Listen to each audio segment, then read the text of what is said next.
buenas noches, pueblo televidente. Hoy tenemos un programa muy especial.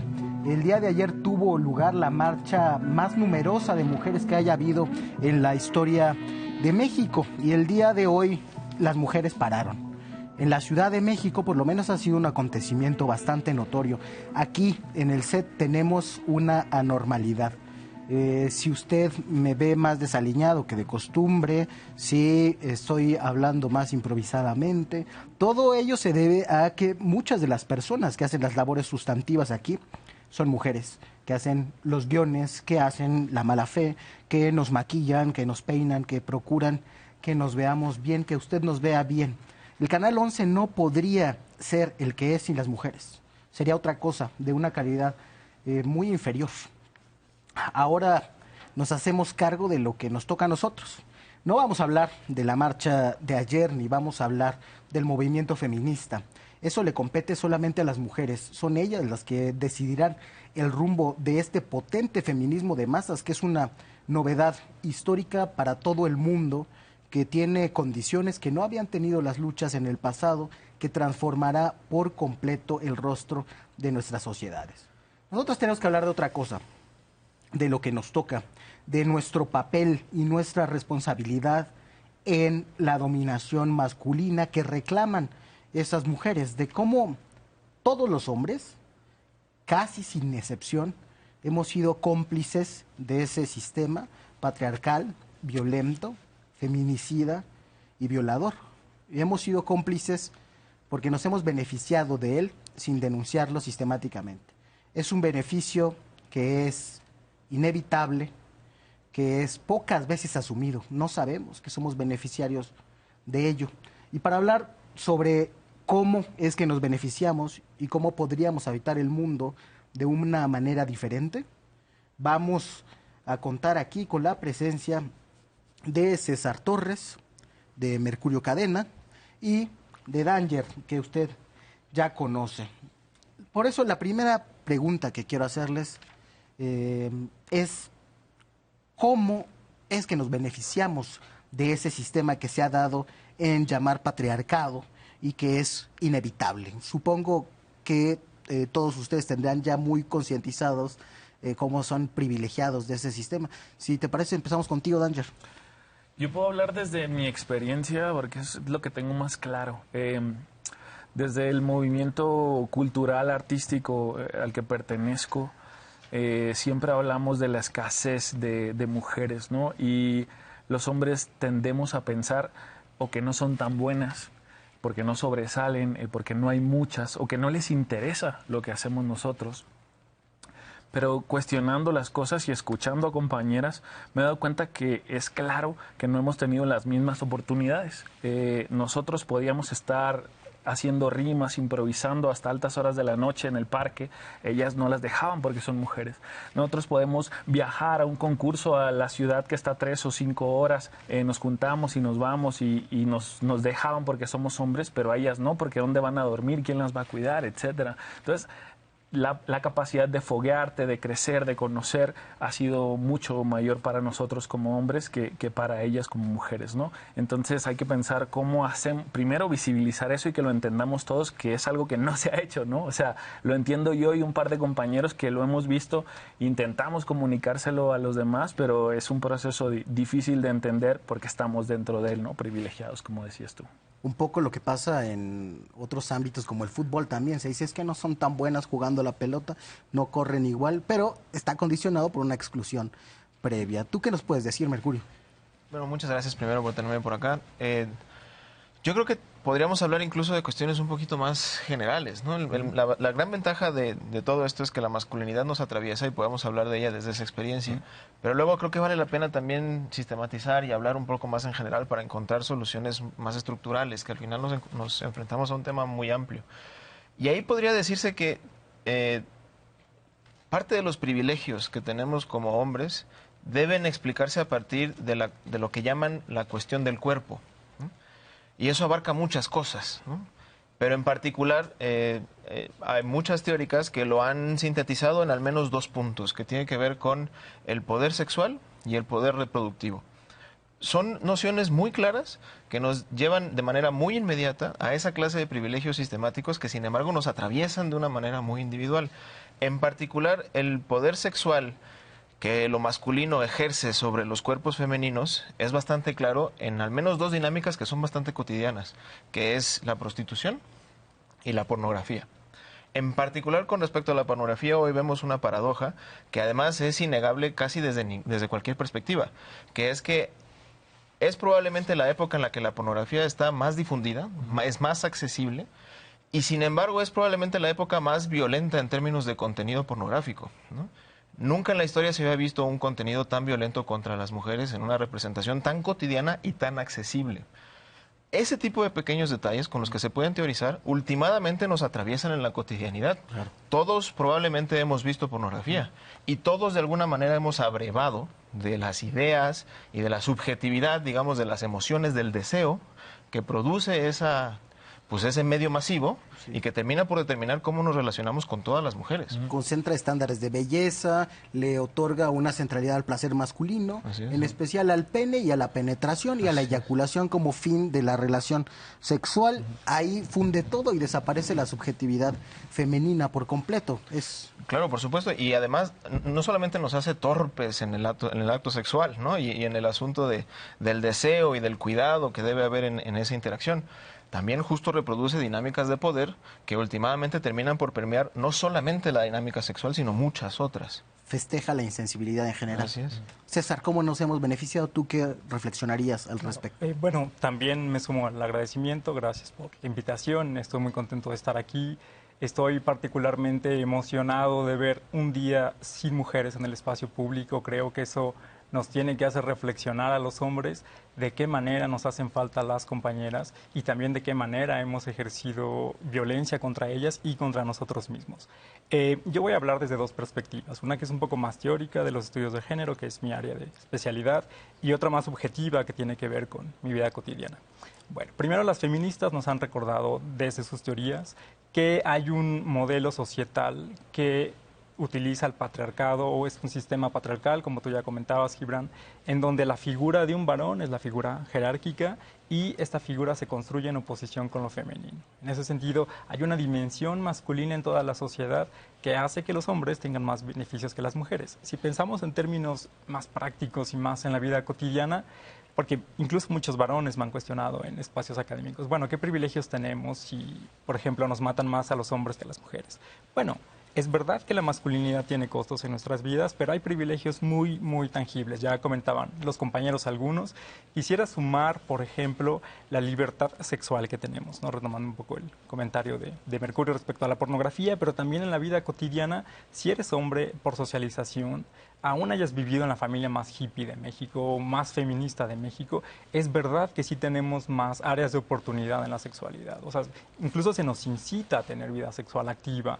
Supuestamente se nos enseña que somos hipersexuales, lo cual sabemos que es mentira, pero también se nos educa a que las otras personas, sobre todo las mujeres, son un objeto que nosotros podemos disponer de ellas cuando queramos, y eso es un privilegio que las mujeres no tienen. Todo lo contrario, las mujeres lo que tienen son muchas desventajas para ejercer su vida sexual. Eso, por ejemplo. Otro, como ustedes también ya comentaban, estar en el espacio público. Aunque esta sociedad está formada bajo una noción patriarcal y lo masculino opera en oposición y en dominación de lo femenino, entonces el espacio público, ergo, nos pertenece.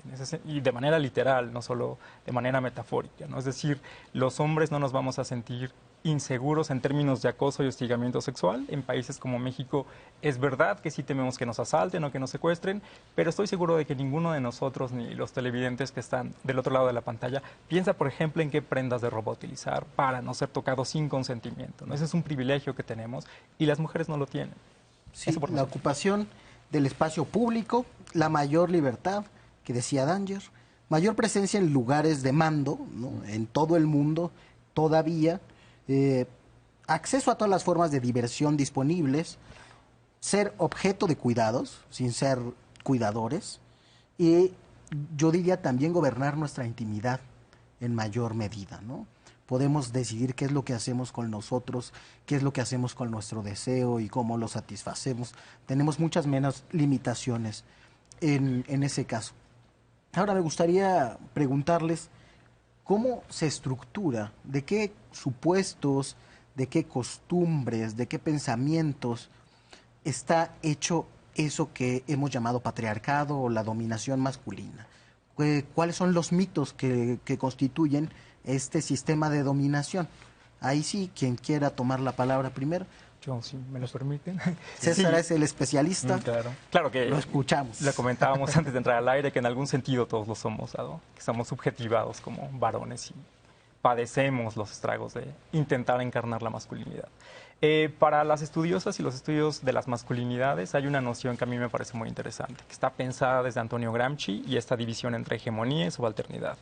Ellas y ellos lo denominan el modelo hegemónico de masculinidad, para pensar en cómo hay un modelo que se hace dominante entre los varones sobre todo, y para tener una serie de atributos de lo que significa ser un hombre. ¿Cuáles son estos? Bueno, entre otras cosas, la fuerza, un supuesto raciocinio. Recordemos que además estas construcciones son binarias, es decir, lo que tienen los hombres no tendrán las mujeres, ¿no? Lo menciono porque si hablamos de razonamiento, entonces las mujeres eran emocionales, ¿no? También ese modelo de masculinidad destaca el riesgo como una actividad proclive para demostrar todo el tiempo que eres hombre, un sujeto que no es vulnerable, ¿no? Un sujeto saludable incluso. Se supone que los hombres no enferman, por supuesto que enfermamos, pero acudimos en menor medida a los servicios de salud, por ejemplo. Esto digamos que serían como los elementos más importantes que se convierten en atributos y mandatos sociales que los hombres tienen que replicar a lo largo de sus vidas. ¿Agregarían alguno? Yo probablemente, y ya es algo con lo que he platicado en muchos grupos en los que he estado y tal, pero hay una especie también como de impulso, como de deseo, de reivindicación permanente del mundo. O sea, actuamos como si todo nos correspondiera de alguna manera, ¿no? Platicaba yo con un amigo, por ejemplo, que me preguntaba, a ver, es que yo en la marcha hablé con la mamá de mi hijo y yo le pregunté, ¿qué me corresponde hacer en este contexto? Y ella me dijo, nada, el niño se va a quedar con mi nueva pareja, ¿no? Yo voy a ir a la marcha y a ti no te toca hacer absolutamente nada al respecto. Y él preguntaba muy incómodo, me decía, bueno, ¿y eso dónde me pone? ¿Dónde está mi derecho a ser padre y a ver a mi hijo? A ver, momento, a lo mejor ahí hay algo que no te toca reivindicar del todo, ¿no? A lo mejor no tendrías por qué avasallar todo el tiempo para poder conseguir lo que quieres. Y solo aportaría quizá un poco a la construcción esta que estamos platicando, que estamos desarrollando, una posición que abreva un poco más, digamos, de teorías un poco más radicales, ¿no? Que se atreverían a decir que este conglomerado de características que estamos haciendo no necesariamente responden a una masculinidad, digamos, que tiene el apellido hegemónico, sino a la masculinidad como tal. Seguimos platicando eso después de un corte. Usted quédese con nosotros, no nos abandone, estamos conversando de buena fe.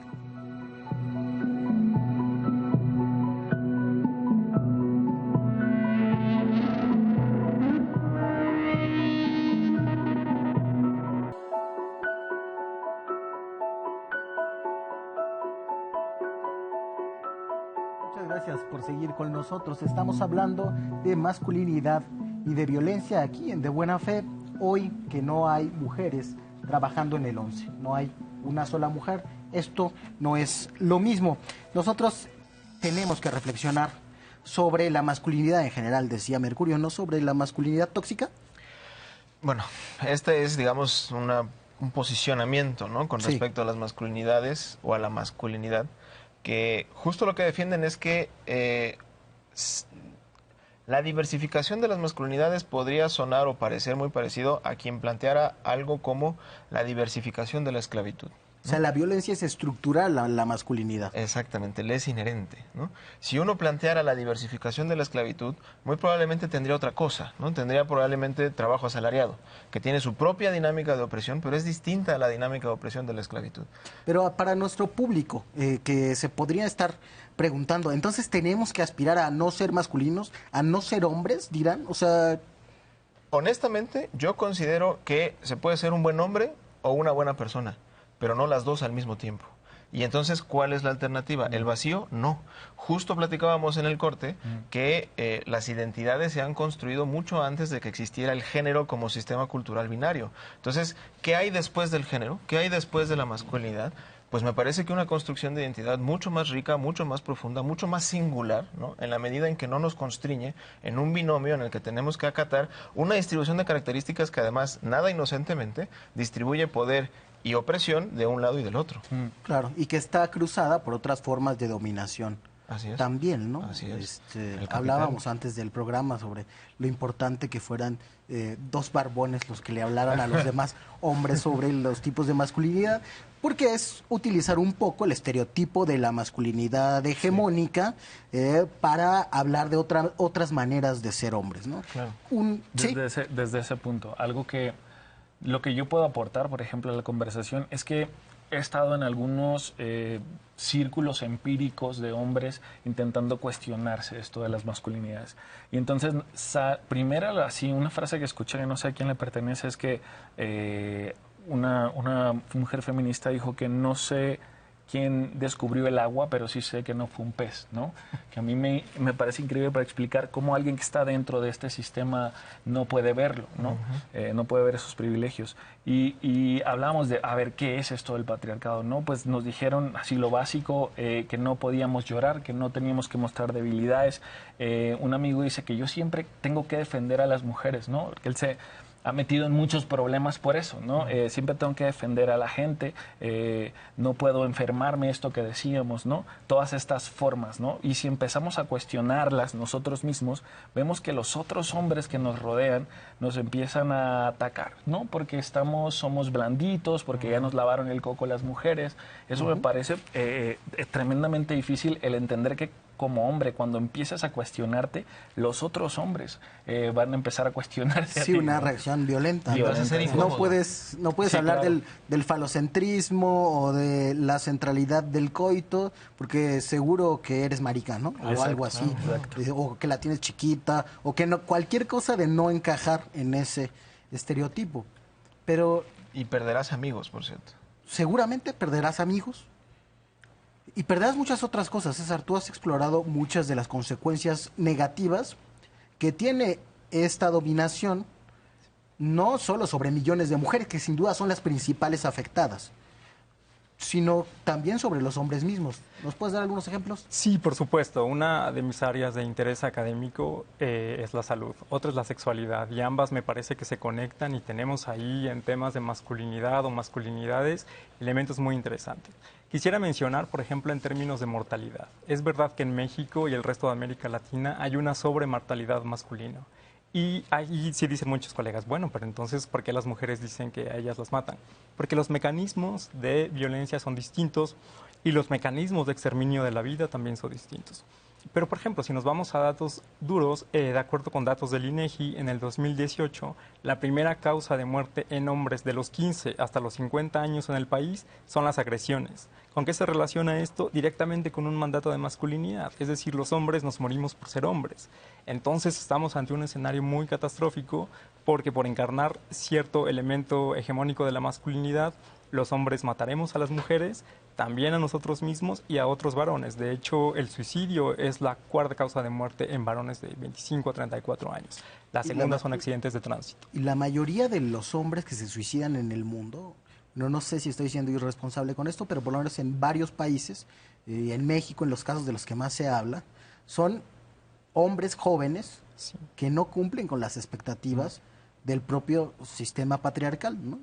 Expectativas de éxito, de provisión, de una fortaleza que se exige. Pero hay otros ámbitos también, ¿no? Por ejemplo, aunque se suele construir a las mujeres, o incluso en el desarrollo histórico de la psicología, como las sujetas principales de las enfermedades mentales, en muchas enfermedades mentales la incidencia principal es en hombres. Comentabas el caso del suicidio, pero por ejemplo también en el consumo de las sustancias tóxicas. Sí, por supuesto, las adicciones, si no me equivoco, bueno, la enfermedad hepática por alcoholismo, para ser más precisos, es la tercera causa de muerte en varones jóvenes.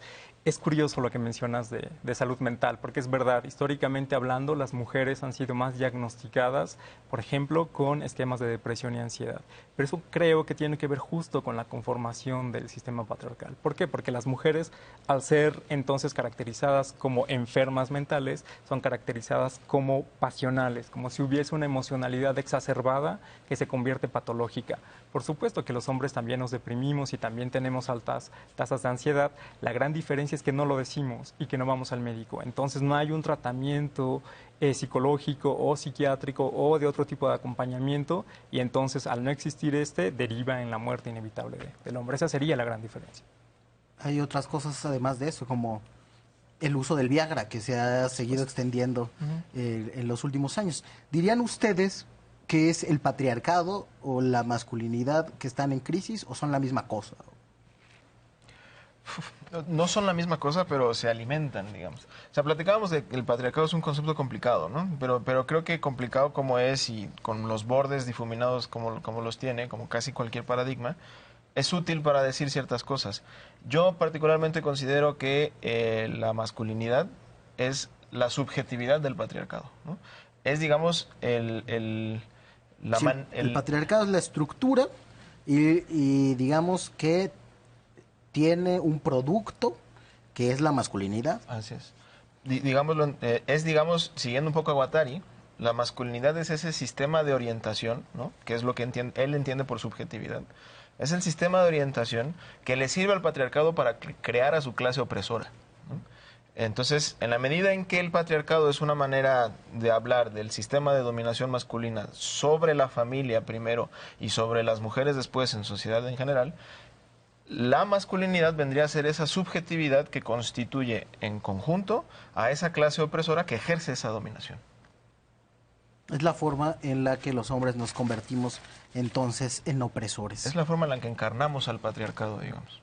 Bueno, les preguntaba lo de la crisis porque creo que es claro que la lucha contra la dominación masculina está viviendo uno de sus mejores momentos en la historia del mundo, por lo menos en la historia de Occidente, ¿no? Nos hace falta mucha historia de otras sociedades, pero por lo menos en lo que nosotros conocemos hay una lucha que tiene como un protagonista, como unas protagonistas obvias a las mujeres.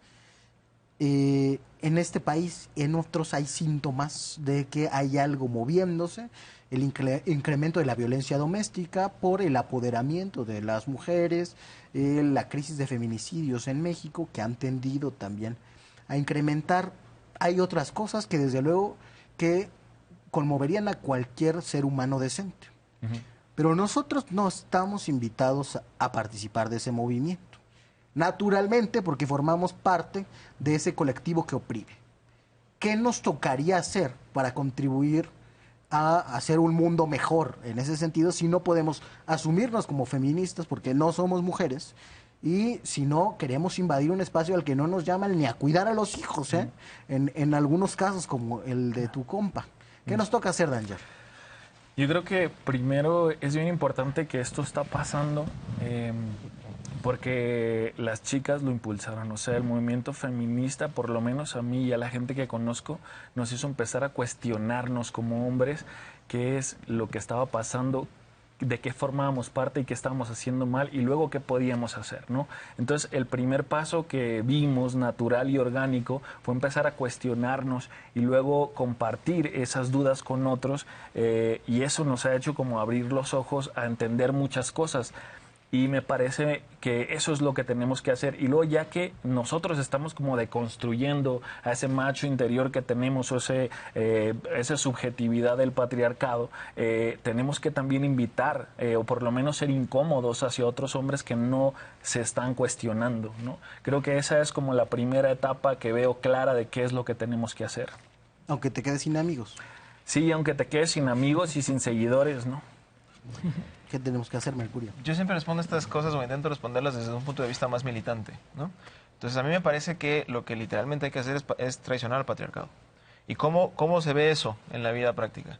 Bueno, a mí me parece que cuando menos habría que hacer dos cosas. Lo primero es no quedarnos solamente en la reflexión, no quedarnos solamente en la catarsis típica de los grupos de nuevas masculinidades, que no se comprometen a nada y que después no abordan los problemas estructurales que ven en sí mismos atravesados por la subjetividad. Que sirven, ¿no?, para pararse el cuello, y yo voy a un circulito de nuevas masculinidades. Y hasta medio legitiman violencias, ¿no? Porque entonces yo cuando vuelvo a mansplainear, estoy seguro que no estoy mansplaneando porque ya fui al grupo, ¿no? O sea, lo que sea que esté haciendo ahora ya no es mansplaining porque ya fui al grupo y ya me curé en salud, ¿no? Eso por un lado. Entonces, Mansplaining, explícale a nuestro público qué es. es este impulso que tenemos dentro de la subjetividad masculina por querer explicar o suponer que siempre tenemos mejores explicaciones que las compañeras que están explicando lo que sea, incluso las cuestiones en las que ellas son expertas, ¿no? Entonces este ejercicio egocéntrico de avasallar incluso aquello que no conocemos, ¿no? Sobre todo cuando tenemos enfrente a una compañera. Eso es mansplaining. Entonces, por un lado, creo que estos grupos de vatos tienen que trascender estas dinámicas y comprometerse políticamente a hacer cosas que sean relevantes en lo estructural. Y se me ocurren dos cosas inicialmente. La primera es, deberíamos estar impulsando una política pública justo para tratar el tema de la subjetividad en colectivo. Es decir, hay un tema de salud pública importante en el que la terapia no es accesible a la mayoría de la población. Tendríamos que hacerla accesible sobre todo para los hombres, porque esta subjetividad que hoy no está trabajada está matando al otro sector. Eso por un lado. Mercurio, pero ¿los problemas estructurales de la masculinidad se arreglan con terapia? Yo creo que ir a terapia es necesario, más no suficiente. Okay. Y creo que verlo de manera individual también sería un error. Porque justamente para poder hablar de subjetividades y de relevancias políticas, tendríamos que tratar el tema en general, y una buena manera, que al menos a mí de bote pronto se me ocurre, es pensando o impulsando como hombres políticas públicas que hagan accesible este tema de salud pública, que es la terapia generalizada.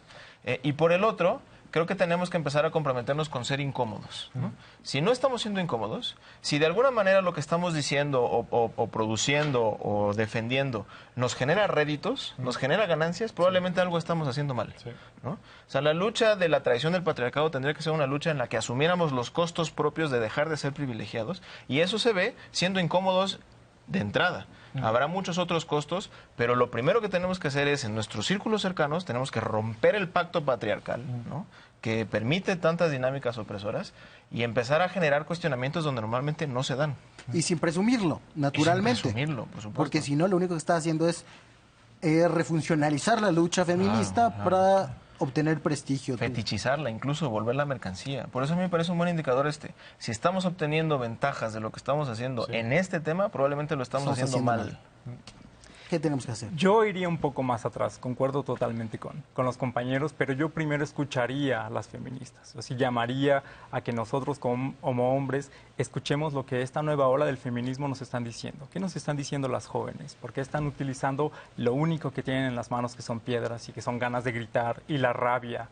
Porque las están matando, literalmente, porque no hay espacios seguros para ellas. Entonces creo que tenemos que escucharlas primero, tenemos que intentar comprender cuáles son sus demandas, y después creo que tenemos que crear nuestros propios espacios. Creo que no tenemos que robarle recursos económicos y materiales a los feminismos, que tienen muy pocos, pero sí creo que tenemos que aprovechar la discusión que ellas han hecho, agradecerles, y entre nosotros mismos crear espacios. Y primero, en este espacio ya creado, yo identificaría cuál es el problema, porque de repente con otros hombres es muy difícil decirles, bueno, tú tienes privilegios, o bueno, es que tú eres violenta aunque no quieras verlo. ¿Cuál es la principal dificultad que te has topado al hablar con otros hombres sobre el asunto? E incluso estoy pensando en jóvenes universitarios de la UNAM, ¿no? Muchísimos de ellos han dicho, ¿pero privilegios cuáles? Si nos matan más, o privilegios cuáles, si también los hombres somos pobres, o privilegios cuáles, y hay que pensar en una perspectiva interseccional, es decir, no solo pensar en género, sino también en etnia, por ejemplo, o clase social, u orientación sexual o del deseo. También me han dicho, pero no, las feministas lo que hacen está mal, o sea, están rompiendo las paredes, están rayando los monumentos. ¿Por qué se contesta la violencia con más violencia?, dicen ellos, ¿no? Yo creo porque hay que comprender eso. Yo sí les preguntaría, ¿ustedes qué harían si por cuestiones de género, por ser hombres, les matarían o matarían a sus hermanos, o a sus padres, o a sus hijos? Creo que la respuesta primaria es justo eso, utilizar la rabia de la manera en la que puedas. Y también tenemos que decir que nuestros contextos son muy precarios, es decir, nuestra generación ya vive en condiciones de precarización impulsada por el capitalismo, la próxima, las de mujeres jóvenes y hombres jóvenes también, muchísimo más. Entonces, por eso hay una rabia ya acumulada que tenemos que canalizar y que tenemos que escuchar. Y que no hay vehículos políticos, por lo menos en el sistema de partidos, que hayan adquirido la sensibilidad suficiente para posicionar el tema. Claro. Oye, algo que me llama mucho la atención es el por qué. O sea, la gente que nos está viendo, ¿por qué como hombre te cuestionas eso, ¿no? Y es porque cuando entiendes lo tóxica que es la masculinidad y cómo vuelve tóxico todo el ambiente donde tú también eres una víctima del mismo patriarcado, ves los beneficios que tendría el poder deshacernos de esa toxicidad. Así es. Sí tendría beneficios, pero probablemente el problema no está en eso. Si llevamos a César a hacer pedagogía a una preparatoria y le explicamos cómo esas costumbres tienen daños para los hombres, te van a decir, te compro eso. Lo complicado realmente es renunciar al privilegio, ¿no? Claro.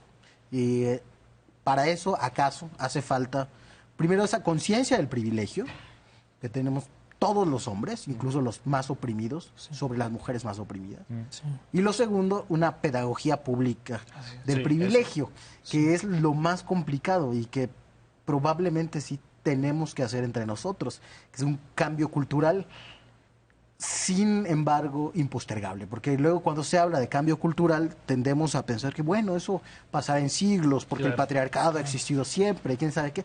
Yo tengo mis dudas en cuanto a eso.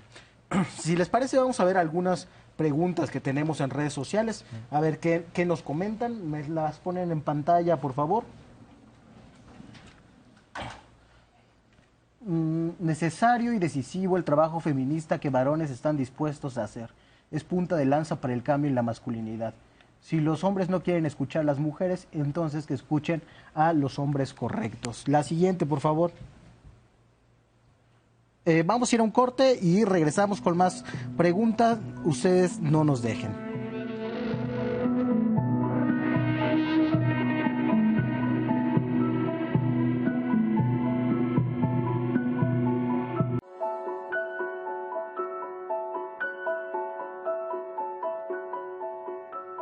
Gracias por seguir con nosotros. Estamos conversando sobre masculinidad y violencia de buena fe. Veíamos antes de irnos al corte algunos tweets que nos ponía nuestro público. Nos decían y le decían particularmente a Mercurio que qué bueno que utilicemos el trabajo feminista que están haciendo algunos hombres. Yo creo que no deberíamos de colgarnos de ahí, pero para que se escuchen a los hombres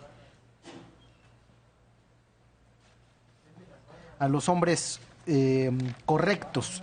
No hay hombres feministas, eso ya lo decíamos, No lo hay. Mercurio, pero podemos hacer cosas diferentes, podemos habitar el mundo de una manera diferente. ¿Cómo sería esa manera? Nos decías antes del corte que no hay ejemplos históricos donde haya una redención del opresor, y sí es cierto, siempre que cambia el opresor es quizá porque en una lucha de poder alguien lo ha derrocado. Y entonces no tenemos orden esclavista y tenemos después un orden feudal y después un orden capitalista con un cambio en el opresor. La única manera de destruir el patriarcado, de destruir la masculinidad, ¿sería esa, cambiando de opresor? Mira, no sé si esa es la única manera. Creo que eso le corresponde sobre todo definirlo al movimiento que está buscando el cambio de régimen, que es el feminismo y las feministas. Yo lo que sí creo que debemos tener muy consciente es la dimensión de la tarea que tenemos enfrente. No se trata nada más de volvernos hombres buena onda, ¿no? O sea, no es un asunto trivial. Lo que tenemos enfrente es algo que difícilmente sucedió en la historia. Lo que estamos planteando es la redención sistemática de una clase opresora. Es tan complicado y ha sucedido, si es que ha sucedido alguna vez en la historia, tan pocas veces, que cuando se ve lo escaso del éxito de un planteamiento así, es fácil entender la suspicacia con la que nos tratan el feminismo y las feministas en general. Claro. Es casi como tratar bien a alguien que de entrada se declara traidor y tenerle confianza plena. ¿Quién en su sano juicio haría eso cuando ese traidor apenas está traicionando un movimiento que además le beneficia profundamente? Claro. Es como creerle a un empresario que se volvió socialista porque es filantrópico. Exactamente. O a un feudal que reconoce las virtudes de la revolución liberal, ¿no? A ver, probablemente sucedió en casos particulares. No podríamos negarlo, tampoco decir que de hecho sucedió, pero lo que sí podemos decir es que fue históricamente irrelevante.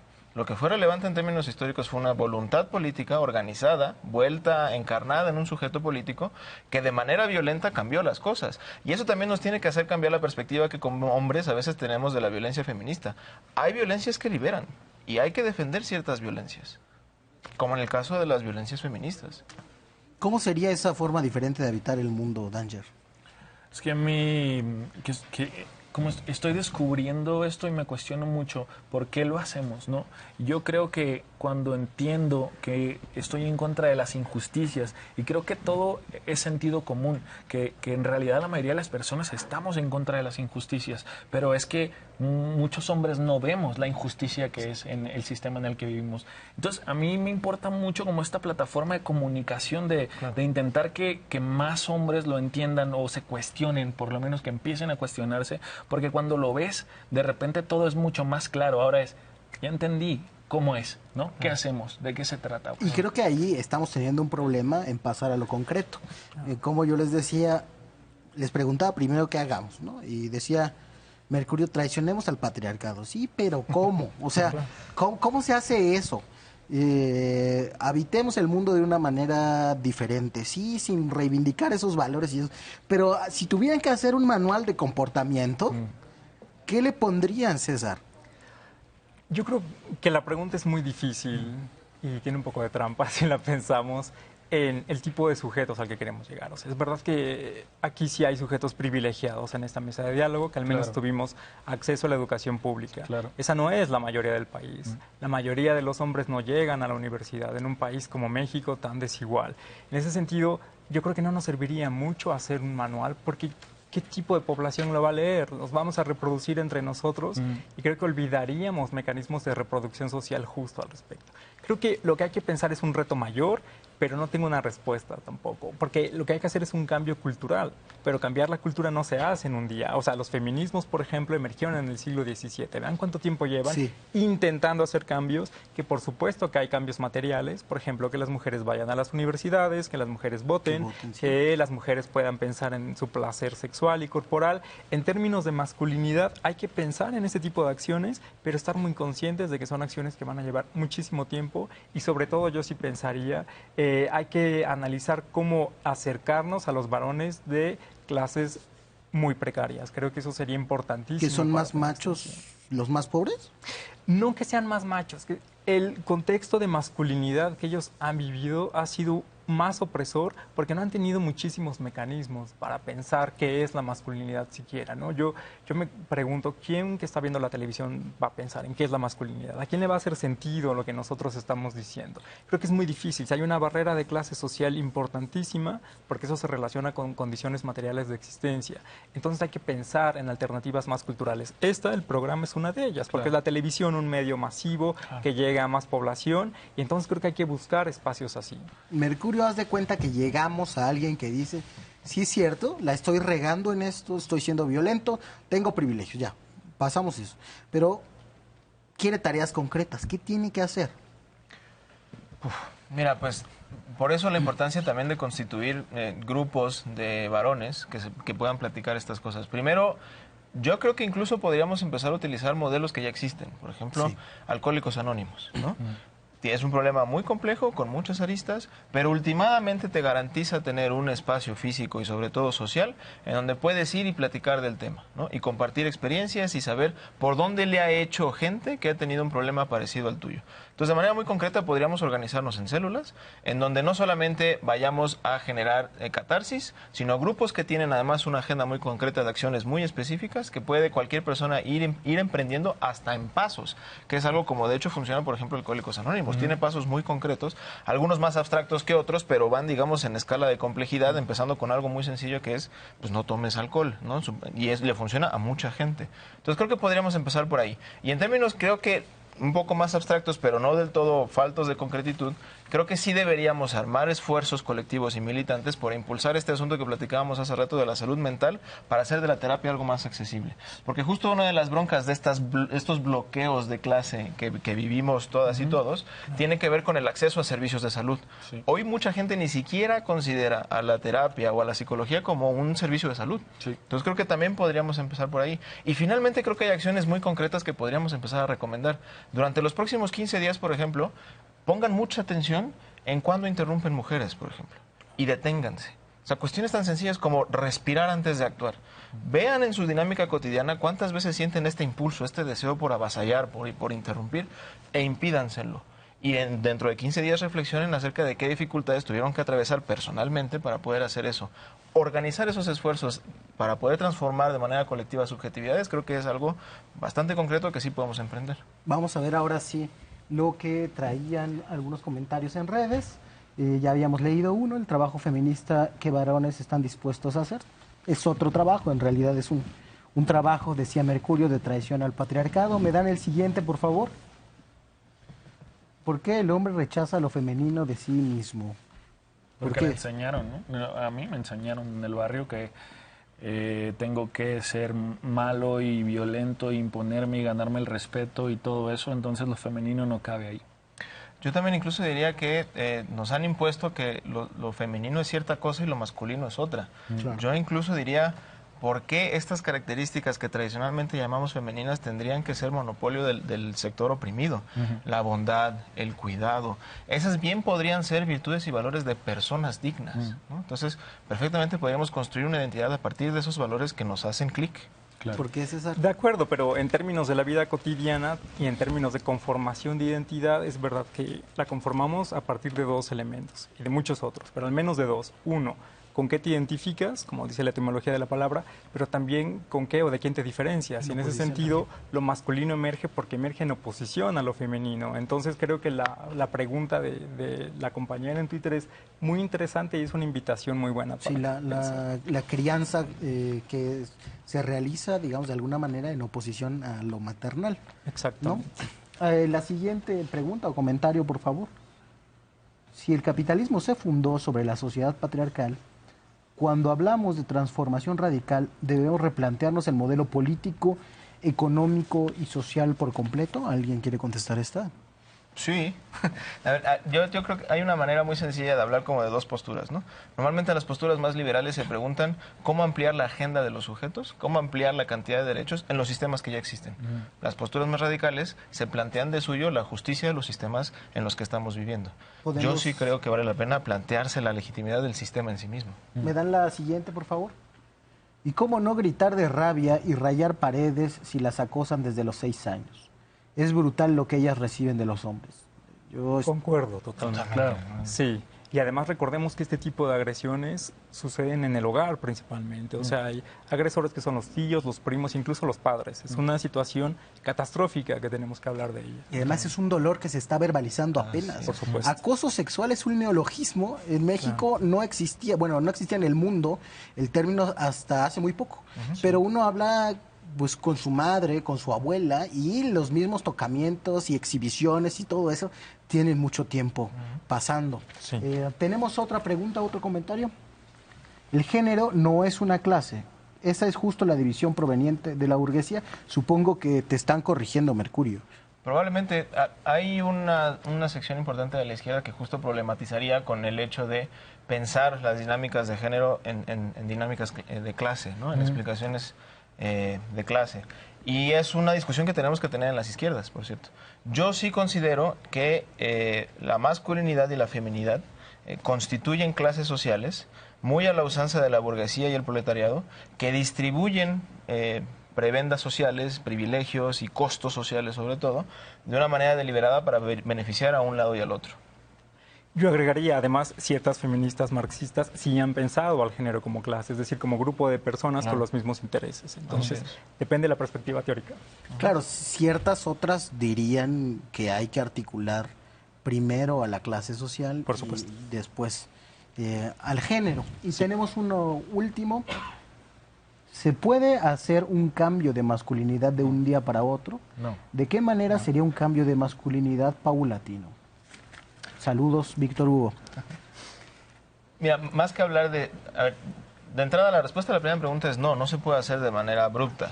Y más que, bueno, entonces hagámoslo de manera paulatina, más bien yo diría hagámoslo de manera efectiva. ¿Cómo se transforma una subjetividad? ¿Cómo logramos esta desterritorialización de lo que es ser hombre para volver a constituir una nueva identidad? A mí me parece que con mucho trabajo. Y pasa por muchas de las cosas que hemos hablado. Lo primero es por hacer accesible la terapia. A mí me parece que debería ser un asunto generalizado, un asunto de salud pública. Segundo, creo que necesitamos grupos parecidos de nuevo a las células de Alcohólicos Anónimos que nos permitan emprender una especie de praxis política de pequeñas causas de manera organizada para poder generar una pedagogía pública. emprender cuestiones muy sencillas, como, a ver, vatos, durante los próximos 15 días no vamos a interrumpir a una mujer por el simple hecho de ser una mujer. Regresamos en 15 días y reflexionamos. Pero no es ¿Cómo un nos fue? parchecito, Mercurio. Pues no, un hombre proletario no está ni en condiciones de ir a esa terapia, ni de ir a círculos tipo Alcohólicos Anónimos con un horario de trabajo como el que tiene. Incluso está impedido de realizar labores de cuidado y todo eso. Por eso me gusta el modelo de Alcohólicos Anónimos, porque si algo hay en Alcohólicos Anónimos es proletario. Y justamente está diseñado para que haya horarios en los que distintas clases puedan asistir. Es decir, por supuesto que tenemos que pensarlo a partir de todas las opresiones que atraviesan nuestra subjetividad, no solo al patriarcado, también al capital. Pero hay ejemplos de los que podíamos abrevar para plantear algo parecido. Y las herramientas de comunicación son muy importantes para mí, porque yo creo que parte de la cultura se comunica por ahí, y la gente que está en posición, hombres que estén en esas posiciones en las que puedan crear contenidos que comuniquen o que repliquen estas cuestiones, creo que son muy importantes, porque ahí es donde están los ojos y los oídos de los chicos, en mi experiencia, ¿no? Entonces hay que llegar a esos niños o a esos adolescentes y obviamente a esos hombres adultos. Yo de acuerdo, pero estoy un poco más pesimista, ¿verdad? Porque sí creo mucho en concordancia con Gibran, en que si pensamos en clase social, sí hay hombres proletarios que no llegarían a estos espacios. Es decir, incluso si pensamos desde la metáfora del alcoholismo, desde el ejemplo del alcoholismo, para que un hombre reconozca que es alcohólico, tienen que pasar muchísimas cosas. En muchos casos, en clases sociales muy precarizadas, esos hombres llegan a esos espacios porque la familia los obliga a ir, porque ven ya los efectos catastróficos del alcoholismo, no trabajar, no proveer dinero. Entonces, me parece muy difícil decirles, bueno, cuestiona tu masculinidad. Sé que es la intención de todos aquí, sé que es el mismo fin, pero sí creo que tenemos un reto muy importante y habría que pensar qué hacer al respecto. Concuerdo totalmente y comparto en que las acciones colectivas tienen que ser cruciales para vencer al capitalismo. Muchas gracias. Solo agregaría, perdón, que yo lo mencionaba un poco partiendo de tu pregunta. ¿Qué le diríamos al hombre común? ¿Qué te toca hacer a ti? Pero por supuesto que hay toda una dimensión en donde tenemos que reconocer, como decía el tío de Spider-Man, ¿no?, que más poder implica más responsabilidad, ¿no? Hay toda una labor adicional que tendríamos que hacer por aquellas personas que no tienen acceso hoy a esas herramientas para brindárselas paulatinamente. Amigos, muchas gracias. Ya nos vamos. Yo sí voy a sugerir algunas estrategias concretas: asumir la obligación mutua de los cuidados en la pareja, la corresponsabilidad en el trabajo de cuidados en la familia, renunciar a la pornografía y a la prostitución que mencionábamos al principio, denunciar a amigos que compartan contenido íntimo o violadores confesos que hasta lo presumen en grupos de WhatsApp, asumir que las personas cercanas a nosotros no son nuestra propiedad y no disponer de ella, de su tiempo ni de su oído. Esas, entre otras, nos vemos la próxima semana aquí para conversar de buena fe.